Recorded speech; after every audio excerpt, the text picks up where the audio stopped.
தமிழ்நாட்டுல பாத்தீங்க அப்படின்னா மீனவர் அப்படின்னு ஒரு சொல் இருக்கு. பிரதானமாவே கடலோர மக்களை மீனவர் அப்படிங்கிற ஒரு சொல்குள்ள அடக்குறாங்க. ஆனா சங்க காலம் தொட்டு எங்களுக்கு வழங்கப்படுகின்ற பெயர் வந்து நெய்தல் நில மக்களை வந்து பரதவர் அப்படின்னு, பரவர் இல்ல பரதவர் அப்படின்னு அழைக்கிற ஒரு சொல் இருக்கு. ஒரு இலக்கிய சொல்னு வச்சுக்கலாம். ஒரு சங்ககால நடைமுறையில இருந்து பண்பட்ட வழக்கமா வரும்.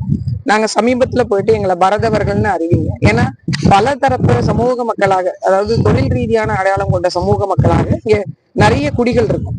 நாங்க எல்லாரும் ஒருங்கிணைந்து எங்களை பரதவர்னு சொல்லுங்க அப்படின்னு நாங்க சொல்றோம். ஆனா பரதவர்ன்ற சொல்லே வந்து இது வரைக்கும் கவர்மெண்ட்ல அரசாங்கத்தினுடைய அரசிதழ்கள்ல இல்ல, கெசட்லே இல்ல, அப்படி ஒரு வார்த்தை இல்ல அப்படின்னு சொல்றாங்க. எங்களை பழங்குடியின மக்கள் பட்டியல அறிவிப்பதற்கான ஒரு சான்றாதான் நாங்க அந்த பரதவன்றதை பார்க்கறோம்.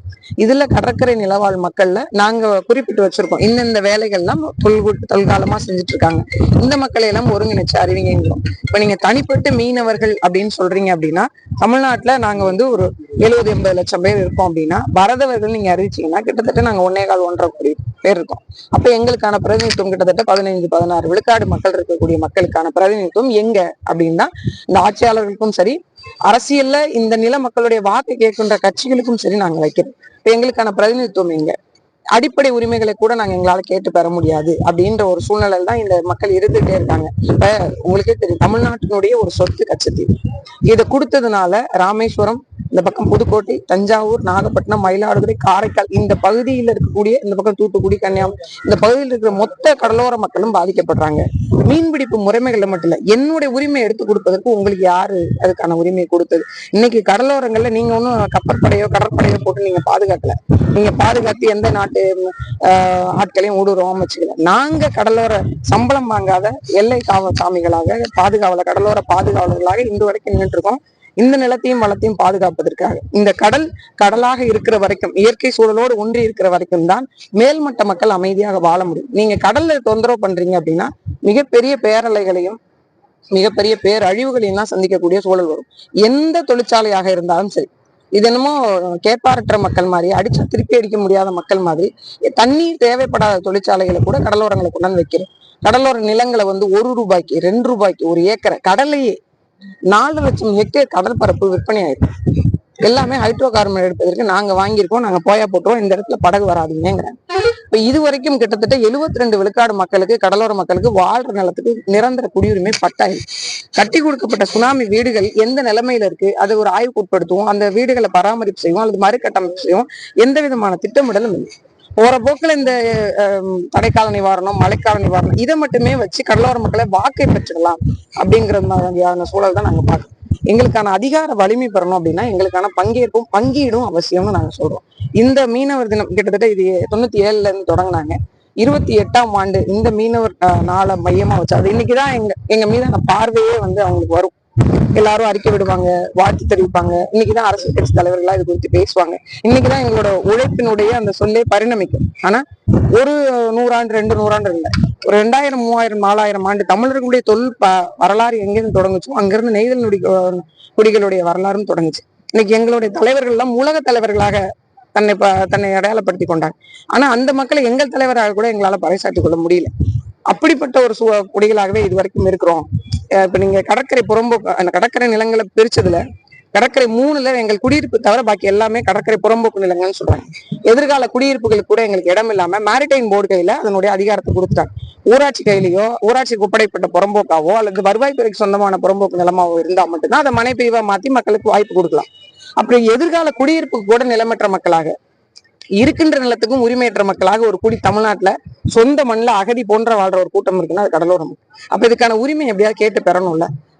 இந்த நாளை எங்களுக்கான கொண்டாட்ட நாளா இல்லாம எங்களுக்கான கோரிக்கை நாளா நாங்க மாத்துறோம். இந்த கடல் பாதுகாவலராக இருக்கக்கூடிய மீனவர்களை திட்டமிட்டு புறக்கணிக்கிறதா நீங்க 100 விழுக்காடு 200 விழுக்காடு திட்டமிட்டு தான் புறக்கணிக்கிறேன். ஏன்னா இப்போ நீங்க ஒரு பிரச்சனை அப்படின்னா உடனே கொதிச்சுழிஞ்சிருந்தவங்களுக்கு பிரச்சனை வருது அப்படின்னு தெரிஞ்சு அதை சமாதானப்படுத்துவதற்காக தான் நீங்க பல சலுகைகள் கொடுக்கப்படுகிறது தவிர, உண்மையிலேயே யதார்த்தமா நீங்க கொடுக்கணும் அப்படின்னா நீங்க சாதிவாரி கணக்கெடுப்பு மேற்கொள்ளுங்க.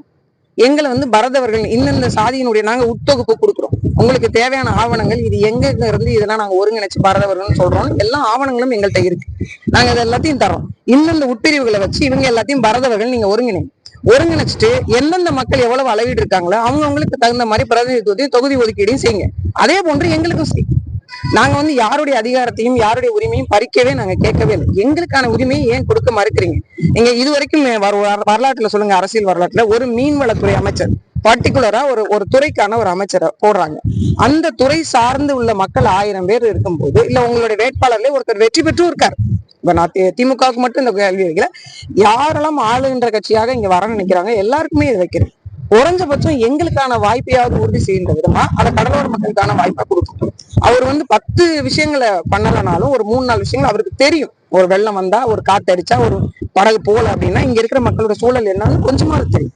அப்படிப்பட்ட புரிதல் கூட இல்லாத ஒருத்தர் கொண்டு வந்து அமைச்சரா கொடுக்குங்க. இதே வேற ஒரு மக்களுக்கு இந்த மாதிரி கொடுத்திருந்தா எவ்வளவு பெரிய கொந்தளிப்பு தமிழ்நாட்டுல வந்துடும். இந்த மக்கள் வந்து எதுவுமே கேட்க மாட்டாங்க.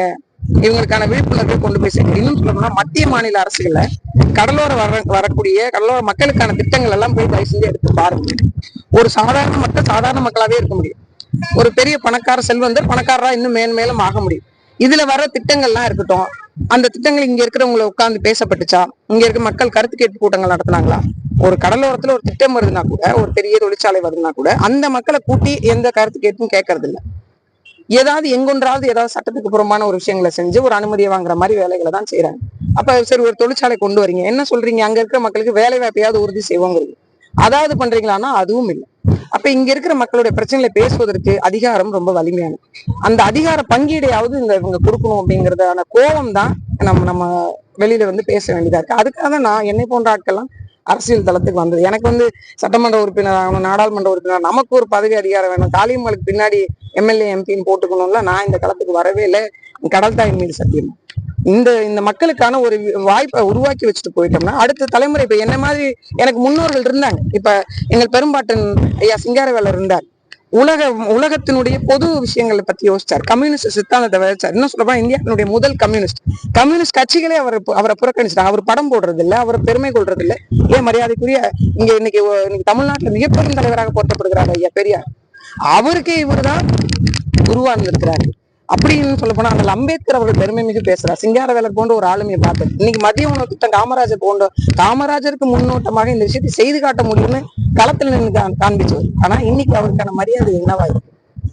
எங்கேயோ ஒரு இடத்துல, சென்னையில ஒரு இடத்துல அவருக்கு ஒரு சிலை இருக்கு. அவருடைய நிலத்தை கையகப்படுத்தி அந்த நிலத்துல ஆக்கிரமிப்பு பண்ணி அதுல அரசாங்க திட்டங்கள்ல நடைமுறை செய்தப்ப கூட அவருக்கு ஒரு பொதுப்படையான ஒரு மனிதராக பார்க்க முடியல. அந்த மாதிரிதான் ஒவ்வொருத்தரும் மறைக்கப்பட்டே இருக்காங்க. நீங்க சிந்திச்சு பாருங்க. இன்னைக்குதான் மத்திய அரசுகிட்ட போய் நம்ம அதுக்கான ஆவணங்களை எல்லாம் திரட்டி, இந்த மாதிரி இல்லைங்க இவர் தாங்க இந்த வருஷத்துல போராடிருக்காரு, இந்த மாதிரி விஷயங்களை செஞ்சிருக்காரு, அதுக்கான ஆவணங்களா திரட்டி கொண்டு கொடுத்த பிறகுதான் இந்த first freedom fighter, earliest freedom fighter அப்படின்னு சொல்லிட்டு மத்திய அரசு அங்கீகரிக்கிறது. வர்ணகுலத்தான் நாகப்பட்டினத்தை சேர்ந்த ஒரு குறுநில மன்னர் அவரை அங்கீகரிக்கிறாங்க. பாண்டியாபுரி தேர்மாறு இப்பதான் தோண்டி நம்ம எடுத்து அவருக்கான விழா வந்து ஜெயந்தி விழா அடுத்த மாசம் நாங்க நடத்துறோம். இது ஒவ்வொன்னா எங்க வரலாற்று தேடி எடுத்து சொல்ல வேண்டியது.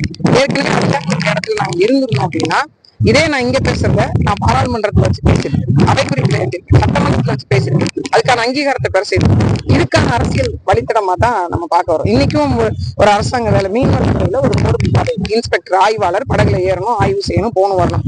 அப்ப நீச்சல் தெரியாத ஒரு ஆட்களை வந்து நீங்க கொண்டு வந்து வச்சு தேர்வு பண்ணி அவருக்கு நீச்சல் பயிற்சி எதுக்கு? இந்த வீண் விரை. ஏற்கனவே அவனோட ரத்தத்திலேயே ஊறி போன ஒரு கூட்டம் இருக்கும்போது கடலோர காவல்துறைக்கு வெளியில இருந்து ஆள் எடுக்கு. அப்ப இந்த ரிசர்வேஷன், இந்த வேலைக்கு இவங்கதான் முக்கியத்துவம் வாய்ந்தவங்க, இதுல தனித்திறன் கொண்டவங்க, இவங்களுக்கான வாய்ப்பை உருவாக்கி கொடுக்கணும் அப்படிங்கிற இந்த விஷயங்களை பேசுவதற்கு கூட அங்க ஆள் இருக்கு. அதை நடைமுறைப்படுத்தணும், செயல்திட்டத்துல ஏத்தணும்னா அதிகாரம் ரொம்ப தேவை. அதுக்கான வாய்ப்பை உருவாக்கி எங்க முன்னோர்கள் வச்சுட்டு போகாம போனதால நாங்க போராடி நிக்கிறோம். எங்க பின்னாடி தலைமுறை போராட வேணாம், அதுக்கான வாய்ப்பையாவது உருவாக்கி வச்சுட்டு போகணும். இத்தனை பேர் களத்தில் நிற்கிறோம். அந்த பகுதியில் வந்து போதைப் பொருள் பழக்க வழக்கம் அதிகமா இருக்கு. குறிப்பா மீனவர்கள் வந்து குறிவைக்கப்படுகிறார். இல்லைங்க, தமிழ்நாடு முழுமைக்குமே இந்த போதை கலாச்சாரம் வந்து ரொம்ப பெருகிட்டு வருது. முன்னாடி பாத்தீங்க அப்படின்னா குடிக்கிறவங்களை பார்த்தா, யாராவது ஒருத்தர் குடிக்கிறாங்கன்னு பார்த்தா நம்மள யாராவது குடிக்காரன்னு சொல்லிடுவாங்களோன்னு குற்ற உணர்வு வரும். இன்னைக்கு அப்படி இல்லையே. அது ஒரு செலிப்ரேஷனா மாத்திட்டாங்க, கொண்டாட்டங்களா பிறந்த நாளா தன் ஃப்ரெண்ட்ஸுக்கு வந்து பிரேக்கப் கொண்டாடுறாங்க. ஒரு பொண்ணும் ஒரு ஆணும் பிரிஞ்சுட்டாங்க அப்படின்னா பார்ட்டி. இந்த பார்ட்டிங்கிற அந்த வார்த்தைக்குள்ள உள்ள போய் பாத்தீங்கன்னா மது வழக்கத்தை வந்து ரொம்ப எளிமையா எதுனாலும் சரி, நீங்க ஆபீஸ்ல மேனேஜர் திட்டாருன்னு கொண்டு நான் வந்து செலிப்ரேட் பண்றேன், மேனேஜரை நான் திட்டேன்னு செலிப்ரேட் பண்ணேன். அப்ப இந்த குடி கலாச்சாரமும் இந்த கொண்டாட்டங்களும் சேர்ந்து இணைந்ததனுடைய ஒரு விஷயமா இது பரவி. இப்ப எல்லாரும் சமகாலத்துல ஒரு 100 பேர் இருக்கிற இடத்துல ஒரு பையன் குடிக்காதனாருன்னா அவன் கேவலப்படுத்தப்படுறான். என்னடா இந்த காலத்துலயும் வாழ தெரியாம இருக்கு அப்படின்னு கேக்குறான். அவன் தனக்குன்னு ஒரு சுயத்தை இங்க வச்சுக்கவே முடியல. அப்ப இந்த மாதிரியான சூழலும் இதை கட்டுப்படுத்தாத ஒரு ஒரு அரசாங்கத்தினுடைய விரிவாக்கம் தான். ஏன்னா போதையை தடுக்க வேண்டிய அரசாங்கமே போதையை விற்பனை செய்யுது அப்படின்னா இங்க எப்படி இருக்கும்னு பாருங்க. இப்ப யார் பாதுகாக்கணும்? அவங்களே அதுக்கான வாய்ப்புகளை உருவாக்கி இருக்கிறாங்க அப்படின்னா இது போன்ற சம்பவங்கள் தான் நடக்கும். இங்க இந்த இந்த ஒரு சம்பவத்தை மட்டும் இல்லை, பெண்களுக்கு எதிரான குற்றங்கள், அதிகப்படியான குடும்ப வன்முறை பிரச்சனைகள், இது எல்லாமே எங்க போய் முடியும்னு ஒற்றை புள்ளியில நீங்க போய் பாத்தீங்க அப்படின்னா அந்த மது போதை கலாச்சாரத்தில் தான் முடியும். குறிப்பிட்டு பாருங்க, தமிழ்நாட்டுல எவ்வளவு பெரிய ஒரு துயரமான ஒரு சூழ்நிலை இருக்கும்னா, ஒரு பள்ளிக்கூட மாணவி, ஒரு 8ஆம் வகுப்பு படிக்கக்கூடிய ஒரு பெண் பிள்ளை ஒரு கடிதம் எழுதும் அரசாங்கத்துக்கு, முதலமைச்சருக்கு ஒரு கடிதம் எழுதும். என் அப்பா இந்த குடிப்பழக்கத்தால சரி எங்க அம்மா போட்டாங்க, பிள்ளைங்க என்னால அதை பார்த்துட்டு சைக்கிள் இருக்க முடியல, என் தற்கொலைக்கு பிறகாவது இந்த மது போதை கலாச்சாரத்தை நீங்க தடுத்து நிறுத்துவீங்கன்னு ஒரு கடிதம் எழுதி வச்சுட்டு ஒரு 8ஆம் வகுப்பு மாணவி தற்கொலை செய்து கொள்றாங்கன்னா இதை விட ஒரு மோசமான சூழ்நிலையை நோக்கி தமிழகம் போய் கொண்டிருக்காங்க. இதை ஏன் இவங்க அரசாங்கம் அதை செவிமடுக்காம இருக்கு? ஒரு பெண் பிள்ளை வளர முடியாத சூழ்நிலை இருக்கு, பாதுகாப்பற்ற சூழ்நிலை இருக்கு, அதை இதை கட்டுக்குள்ள கொண்டு வரணும். இன்னும் சொல்ல போனா இது இளைஞர்கள் மத்தியில, குறிப்பா கல்லூரி மாணவர்கள் பிள்ளைகள் மத்தியில ரொம்ப எளிமையா பரவலாக்கப்பட்டு இருக்கோன்ற பயம் இருக்கு. நம்ம பிள்ளைங்களை எப்படி பாதுகாப்பா அது வெளியில போயிட்டு வீட்டுக்குள்ள வர வரைக்கும் அது சரியா வரணுமேனு ஒரு பிள்ளைய மேல ஒரு கண்ணு வச்சுக்கிட்டே இருக்க வேண்டியதா இருக்கு. அதோட நீட்சியா தான் இது போன்ற குற்றங்கள் எல்லாம் நடந்துச்சு. இது உண்மையிலேயே வன்மையா கண்டனத்துக்குரியது. அரசு இது போர்க்கால அடிப்படையில நடவடிக்கை எடுக்கணும். இது போன்ற நிறைய காவல்துறையினர் பரிசோதிக்கிறாங்க, போறாங்க வராங்கன்னு அரசு தரப்பு சொல்றாங்க. இவ்வளவு பரிசோதனை செய்யும் போதும் கூட இது எப்படி எளிமையா கைமாறப்படுது அப்படிங்கிற கேள்வியை நம்ம அரசாங்கத்தை வைக்க வேண்டியதா இருக்கு. நீங்க இப்ப பேசுறப்ப எல்லாத்தையும் யார தலைமையை ஏற்க போறாங்க, நீங்க யார தலைமைக்கு முன்னாடி போக போறீங்க, யார நீங்க தேர்வு பண்ண போறீங்கிறது உங்களோட தேர்வு. இல்ல, நாங்க ஒட்டுமொத்தமா என்ன நினைக்கிறோம் அப்படின்னா, இப்ப நான் கடலோர மக்களை மட்டும் வச்சு பேசல. விவசாயிகள், உரிமை மறுக்கப்பட்ட மக்கள், நிறைய சின்ன சின்ன வேலை செய்யக்கூடிய மக்கள் எல்லாம் அவங்களுக்கான ஒரு சமூக அங்கீகாரமோ அல்லது அரசியல் அங்கீகாரமோ பெறாம அப்படியே ஒடுங்கி ஒடுங்கி இருக்காங்க. அவங்களுக்கான ஒட்டுமொத்த ஒரு எல்லா மக்களுக்குமான அரசியல் பேசக்கூடிய ஒரு ஒரு அமைப்பாதான் ஒரு விஷயத்த மாத்தணும் அப்படிங்கறதா என்னோட ஆசை. இப்ப இங்க முதல் கட்டமா நெய்தல் இன மக்களை ஒரே ஸ்ட்ரக்சர்ல இருக்கிறதுனால ஒருங்கிணைச்ச முடியறதுனால, இன்னொன்னு இப்ப எல்லா மக்களுக்குமான ஒரு அரசியல் தலைமை இருக்கு, நீங்க சொல்லிட முடியும். நான் கம்யூனிட்டி பேஸ்டு பேசல, அப்படியே பேசினா கூட ஒவ்வொருத்தருக்குமான பிரச்சனையை பேசுவதற்காக ஒரு தலைவர் இருக்காங்க. ஆனா இன்னைக்கு கடலோர மக்களுடைய பிரச்சனையை பத்தி பேசுவதற்கு ஒவ்வொருத்தரும், இப்ப அண்ணன் சென்னையில இருக்காரு, நான் நாகப்பட்டினத்துல இருக்கேன், ஒருத்தவங்க தூத்துக்குடியில இருக்காங்க, இன்னொருத்தவங்க புதுச்சேரியில இருக்காங்க, கன்னியாகுமரி, இப்படி அங்கங்க இருக்காங்க. இது ஒட்டுமொத்தமா இங்க நடந்தா இவங்களை ஒருங்கிணைச்சு கொண்டு வரணும், அங்க நடந்தா அவங்க எல்லாத்தையும் ஒருங்கிணைச்சு கொண்டு வரணும், ஒரு ஒட்டுமொத்த தலைமையை உருவாக்கணும், அது கூட்டு தலைமையா இருக்கணும் அப்படிங்கிறது என்னுடைய தனிப்பட்ட அண்ணன் வழி நடத்துறாங்க. அவங்க பின்னாடி நாங்க வர தயாரா இருக்கனால நாங்க வர தயாரா இருக்கோம். இல்ல யாரு இந்த இடத்துல நின்று பொறுப்பை ஏற்றுக்கொண்டு ஒரு கூட்டு முயற்சியோட எல்லாருடைய கருத்துக்களை கேட்டு ஒரு ஜனநாயக முறைப்படி ஒரு அமைப்பு கொண்டு போவதற்கு இந்த இடத்தில் யார் கேட்டாலும் அவர்கள் பின்னால் ஒன்று திரண்டு அணித்தரவிற்கு நான் உள்ளிட்ட எல்லாரும் நாங்க தயாரா தான் மீனவர்களை பாதுகாக்க மட்டும் இல்ல, யாரெல்லாம் உழைக்கின்ற உரிமை மறுக்கப்பட்ட மக்கள், விளிம்பு நிலை மக்கள் இருக்காங்களோ அவங்களுக்கான உண்மையான அரசியல் பங்கேற்புக்கான அமைப்புகளை உருவாக்குவதற்கு இவங்க எல்லாரும் பேசி ஒரு ஒரு முடிவுக்கு வரணும்ல. அவங்க ஒவ்வொருத்தரா ஒரு கருத்துக்கள் வச்சிருப்பாங்க. நாங்க இன்னும் அதுக்குள்ள போகல, இந்த மாதிரி ஒரு தனி அமைப்பு கட்டுவோம் அப்படிங்கிற மாதிரியான ஒரு விஷயத்துக்குள்ள போகல. ஆனா எல்லாருக்கும் அப்படி ஒரு எண்ணம் இருக்கு, திட்டம் இருக்கு. என்கிட்ட இல்ல, அவங்க எல்லாருக்கிட்டையும் ஒவ்வொருத்தருக்கும் ஒரு ஆலோசனை இருக்கு. இது மாதிரி நம்ம பண்ணா என்ன, நம்ம ஒரு சில பேர் என்கிட்ட சொல்லவும் செஞ்சாங்க, ஏன் நம்ம ஒரு கட்சிகள் பின்னாடியே போயிட்டு இருக்கணும் அப்படின்னு. ஆனா இன்னைக்கு அரசியல் அதிகாரம் அப்படிங்கிறது வென்றால் மட்டும்தான் நீங்க மதிப்பு. ஒரு சினிமாத்துல சொல்லுவாங்கல்ல, நீங்க பேசணும்னு நினைக்கிறதெல்லாம் ஜெயிச்சுட்டு பேசு, ஏன்னா வெற்றி பெற்றவங்க பேசினாதான் மக்கள் கேட்பாங்க, தோல்வி விட்டுறவங்க பேசினா கேட்க மாட்டாங்க அப்படின்ற மாதிரி தான் இங்க யதார்த்த களம் இருக்குன்றதுனால வெற்றியும் அதிகாரமும் நீங்க சாதாரணமா ஒருத்தர் கையெழுத்து போறதுக்கும் பசங்களை கையெழுத்து போறதுக்கும் நிறைய வித்தியாசம். அதுதான் நீங்க நமக்கான அதிகாரத்தை பெற செய்யும் அப்படின்ற அந்த பார்வையும் இருக்கிறதுனால ரெண்டையும் அவங்க கலந்து பேசி யோசிச்சுட்டு இருக்காங்க. எந்த முடிவு எடுத்தாலும் கூட்டு முடிவு தான். ஆமா, இல்ல அந்த ரிலாக்ஸ் எல்லாம் முடிஞ்சிருச்சு. இப்போ நம்ம அதுக்கான அடுத்த கட்ட நகர்வை நோக்கி இனிமே நான் போகதான் போறேன். அடுத்தடுத்து அதுக்கான வேலைகள் பண்ணிட்டேன்.